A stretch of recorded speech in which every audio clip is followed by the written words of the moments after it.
In this short video, we'll be covering how to calculate the empirical and molecular formula in an empirical formula question like this one. So there's three things you need to remember, and there's three steps. The first step is to convert your percentages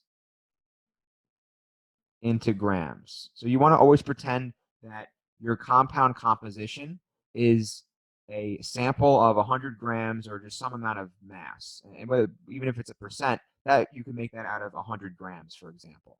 The second is to convert your grams to moles for each of the elements in the compound. So convert G to MOLES to moles. So then after your moles, you want to reduce those moles to the simplest denominator, in essence, where you're dividing by the lowest number of moles, and we'll see that in action. So divide by lowest number of moles, and then we will either scale up, or usually scale up our number, or keep it the same. If we end up with numbers such as 1.5, we'll multiply everything by 2. So we will scale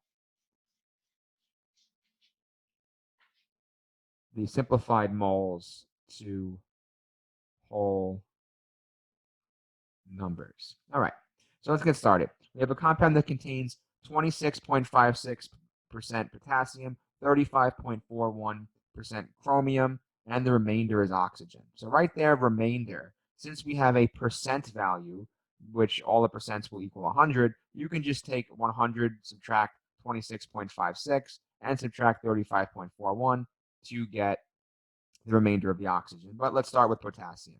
So with potassium, the element symbol is K, and we will convert directly to grams, 26.56 grams.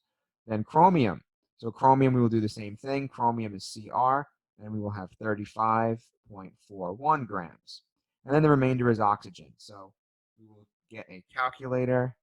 For oxygen is 38.08 grams of oxygen. Okay, 30.03, sorry. Okay, so now we need to convert each one of these values into moles.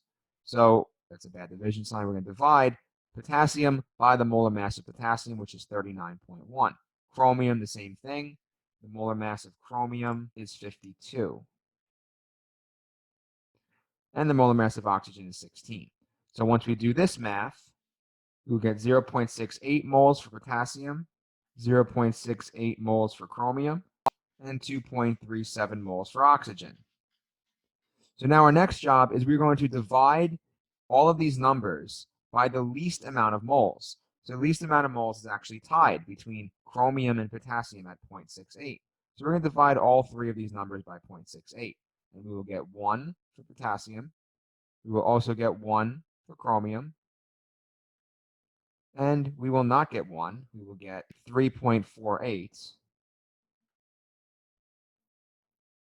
for oxygen. 3.48 oxygen. So if this is the case, 3.48 is very close to 3.5. If we multiply the entire ratio by 2, multiply everything by 2, we get 2 chromiums, 2 potassiums, and 7 oxygens. So you'll actually get 6.98, but that's extremely close to 7. So if it's that close, you can round to a whole number.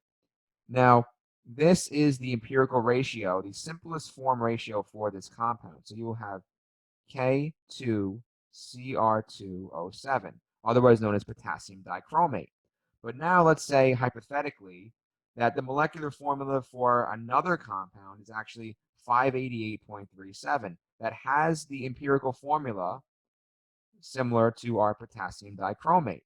What we would do is we would see how many times the empirical formula, molar mass, can fit into the molar mass of the molecular formula. So if we calculate this molar mass based on the molar masses of potassium, multiply them by 2, chromium 52, multiply that by 2, and oxygen, multiplying that by 7, we end up with 294.185 grams. So we could put about 1.19.